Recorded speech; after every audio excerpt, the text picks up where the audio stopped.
Recently আসলে একটা সমস্যা খুব প্রকটভাবে দেখা দিয়েছে। সেটা হচ্ছে বাংলাদেশী অনেক মানুষের জাপানে পাসপোর্টকে রিজেক্ট করতেছে, নতুন করে ভিসা দিচ্ছে না।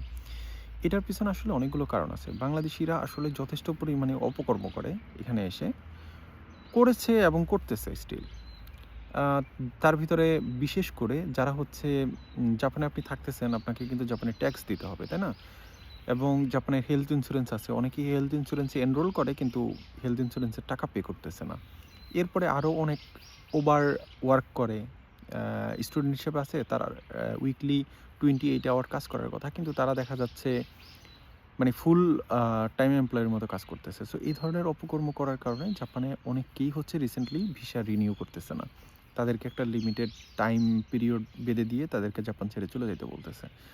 সো এটা কিন্তু আমাদের নিজেদের দোষই হইছে, তাই না? আমার অফিসের একটা কলিগ আছে। ও হচ্ছে শ্রীলঙ্কান। ও একবার ওর পাশের বাসায় এক বৃদ্ধ, মানে উনি চলতে পারতেছে না। তো খুবই অসুস্থ হয়ে গেছিল। তো ও নিজের দায়িত্বে ওই বৃদ্ধর হচ্ছে কিছুটা সেবা-টেবা করছিল। তারপরে অ্যাম্বুলেন্স কল করে হাসপাতালে পাঠাইছিল। তো এই বিষয়টা যখন ওই এলাকার কিছু কনবিনি বা কিছু গ্রোসারিজ স্টোরের মানুষজন জানে, তখন ওই স্টোরগুলাতে সবাই ঘনহারে শ্রীলঙ্কান স্টুডেন্ট হায়ার করতে শুরু করছিল। জাস্ট বিকজ অফ, মানে ও একটা ইমেজ ক্রিয়েট করছে যে হ্যাঁ, মানে শ্রীলঙ্কান মানুষজন ভালো। কিন্তু বাংলাদেশী কারো ভিতরে এই ধরনের কোনো ধরনের ইমেজ ক্রিয়েট করার কোনো ইনটেনশনই বাংলাদেশীদের ভিতরে নেই। সবার ইনটেনশন একটাই, সেটা হচ্ছে কিভাবে আমি বেনিফিটেড হব।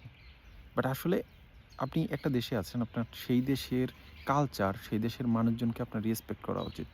বাংলাদেশিরা হচ্ছে সবসময় রুলস ব্রেক করে এবং বেশিরভাগই অপকর্ম করে বেড়ায়। এই টাকা চুরি করে, এই করে, সেই করে।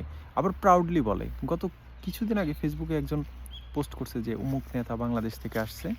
তাকে হচ্ছে একটা ধোলাই দেওয়া হইছে। আরে বেটা, এটা কি বাংলাদেশ? যে তুই ধোলাই দিয়ে খুব প্রাউডলি বলে বেড়াচ্ছিস বাংলাদেশে আইন নেই, কানুন নেই। এখানে তো মারামারি করা তো সম্পূর্ণ নিষিদ্ধ। সো এটা যদি জাপান পুলিশের কাছে ওই ছেলে কমপ্লেইন করে, 100% পরবর্তীতে যারা মারধর করছে এরা তো ধরা খাবেই। সাথে, সাথে বাংলাদেশি কমিউনিটির হচ্ছে একটা প্রবলেম তৈরি হইতে পারে। বলবে যে এরা এসে মারামারি করে, এরা আনকালচারড, জাপানিজ রুলস কালচার ফলো করতেছে না। সো এই ধরনের প্রবলেমগুলোর কারণে বাংলাদেশিরা দিনের পর দিন তাদের পাসপোর্টের অবস্থাও হারাচ্ছে এবং জাপানে থাকাটাও ডিফিকাল্ট হয়ে যাচ্ছে। সো বুঝতেই পারতেছেন বাংলাদেশি যেইখানে সেইখানেই সমস্যা।